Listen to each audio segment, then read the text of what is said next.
Welcome to Mood Matters, our course designed to help those of you experiencing problems that are associated with depression, such as low, flat or numb moods, feelings of disinterest and lack of motivation, poor sleeping and eating routines, and concentration and memory problems. We hope this course can provide you with helpful strategies to tackle your depression. In the next few slides, I will talk more about what Mood Matters is about and what will be covered in the coming sessions. So what is Mood Matters? Well, it is 6 sessions that have been put together to help you learn ways to fight depression. Our aim is to provide you with an internal toolkit. The strategies provided in Mood Matters are based on cognitive behavioural therapy principles. Cognitive behavioural therapy is an evidence-based treatment for depression and other mental health problems. It helps us to understand the thinking and behaviour patterns that are unhelpful to us and allows us to explore and develop better coping skills. Before continuing, we will take a moment to consider some ground rules. Change only happens when we are fully committed to the cause. Take a moment to consider if you are ready to do this. The course works best if you commit to doing the homework tasks between sessions. You may wish to think about if and how you can make time in your life to practice these tasks. Lastly, if you are working as part of a group, it is necessary that you are respectful to others by not sharing their personal experiences or information with the outside world. Here are the 6 sessions of the course. Let's look at them in more detail. Session 1 is about getting to know depression better. We'll cover what depression is, how it can affect us, and we'll introduce the idea of a vicious circle of depression. In the second part of the session, we'll look at the first steps of tackling depression through physical activity. In Session 2, we'll examine what values are. We'll consider what our own personal values are and how we can start to live up to them. The aim of this is to help guide you into thinking about what makes life fulfilling for you. We will also explore activity in more depth and show you how to track your activity. In Session 3, there will be time to reflect on what you have learned from tracking your activity, and we'll start to think about how we can make small but helpful changes in what we do. The aim of making these changes is to improve how we feel.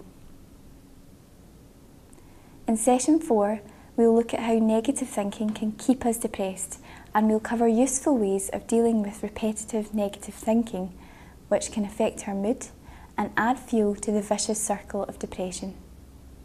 The aim is to minimise the fuel supply to the vicious circle by addressing our negative thoughts.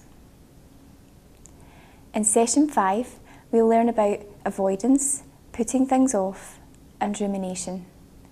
We will learn how we can overcome these obstacles by using problem solving. This is a way of tackling obstacles by breaking them into smaller steps and working through the steps one at a time. The aim of this is to allow you to feel less overwhelmed by the problems you might be facing through depression. Finally, in Session 6, we'll learn about mood dependence and how we can overcome mood dependence by setting goals for ourselves.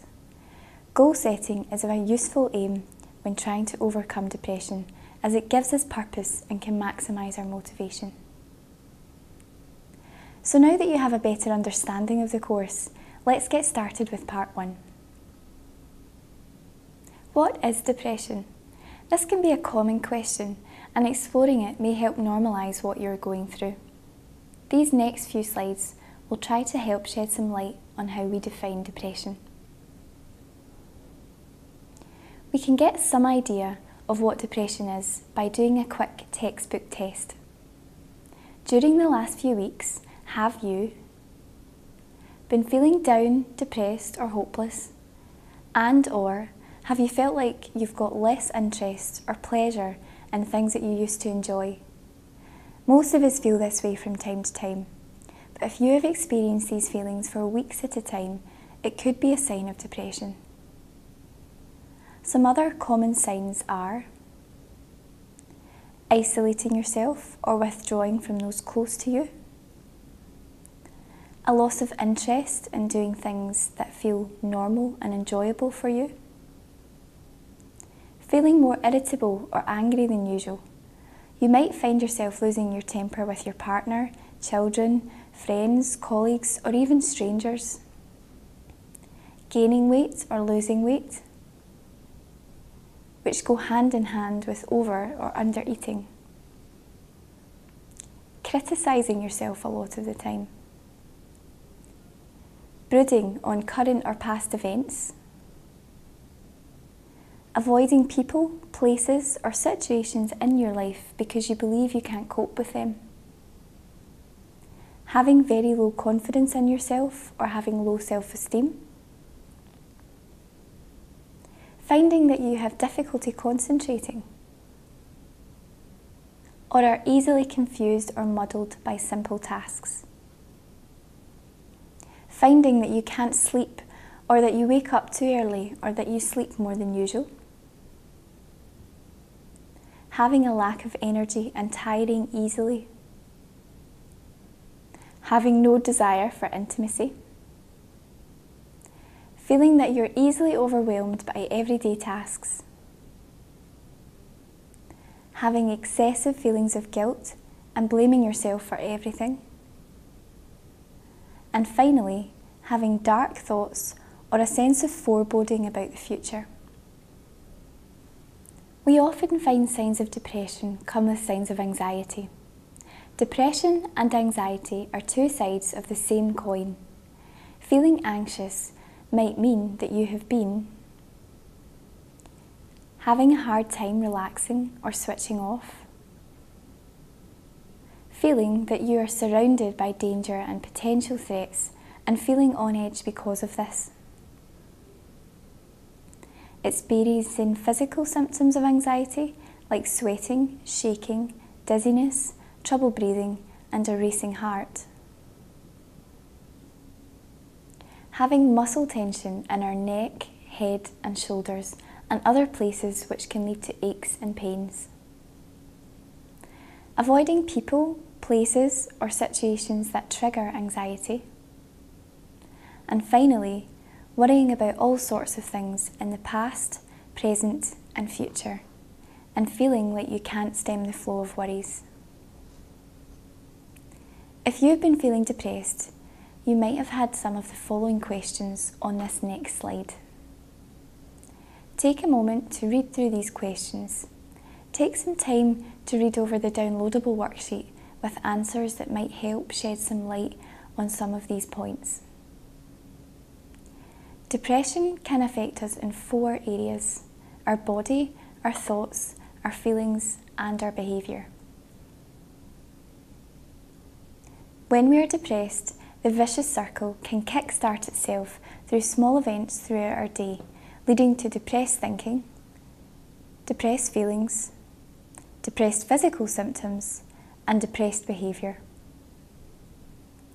Let's look at an example of how this can happen. Susan is walking down the street. She sees her friend Mary coming towards her. Mary walks straight by. Susan's vicious circle kick-starts itself when her friend Mary walked by her. If we slow the process down and break the vicious circle up, here is what we might see happening. Her depressed thoughts started with, "I've done something to upset her," and "she doesn't want to talk to me." This made her feel anxious, sad, hurt, worried and embarrassed. She then started to feel sick, noticed a headache coming on, and her heart began to race. And because of all of this, Susan goes straight home to bed and avoids Mary in the future because she believes she has done something to upset her. The big message here is that we can find ways to weaken the vicious circle. Much of what we think and do is automatic and happens quickly. Therefore, to change our automatic thoughts and actions, we need to identify when we are getting caught out. It might be helpful to pause and take a moment to consider what kind of thoughts and behaviours keep your vicious circle going. We will now move on to part 2 of our session. This part of the session will consider how we can weaken the vicious circle of depression through exercise and being more active. Let's look at exercise.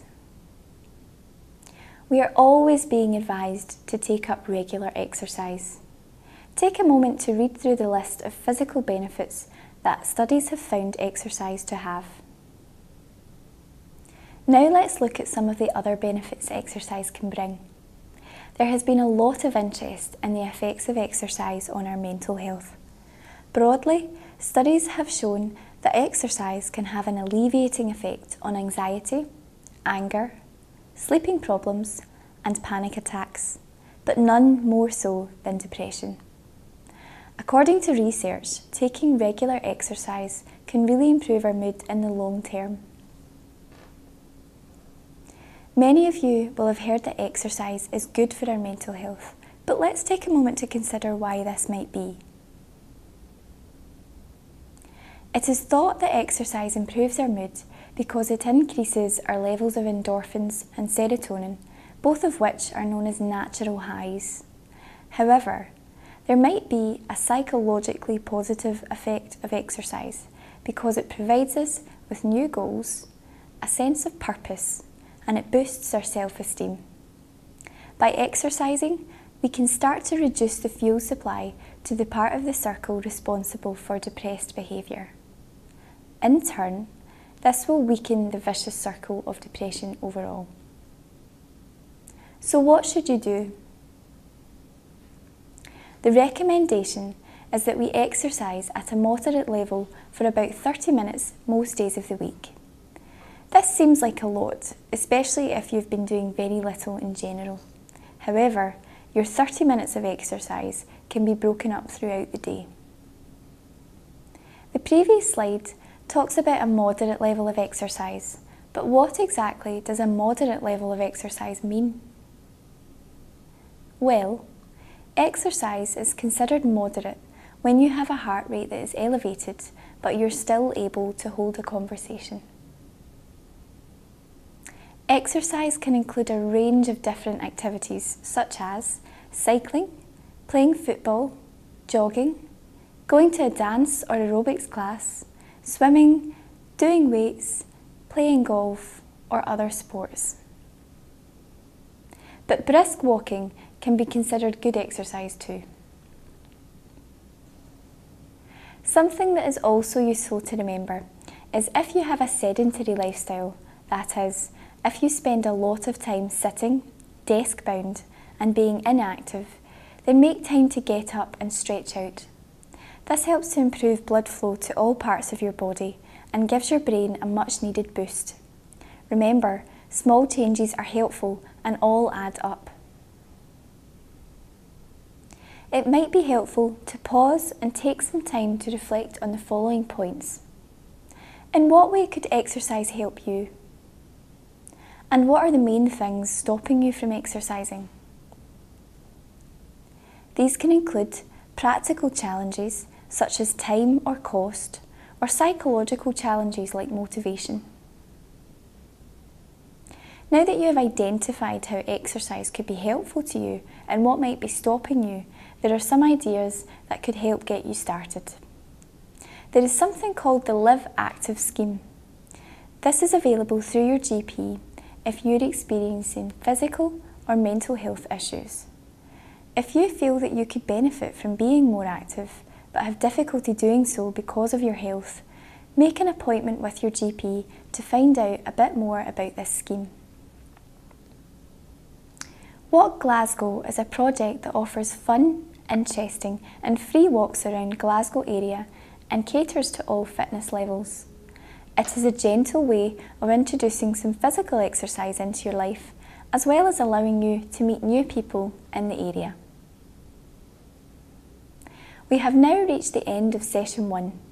You might wish to consider the points made today about depression and the first steps to weakening the vicious circle. It could be helpful for you to commit to trying to increase your activity levels this week. Why not set yourself the goal of aiming for just 10 minutes of exercise for 3 days over this week?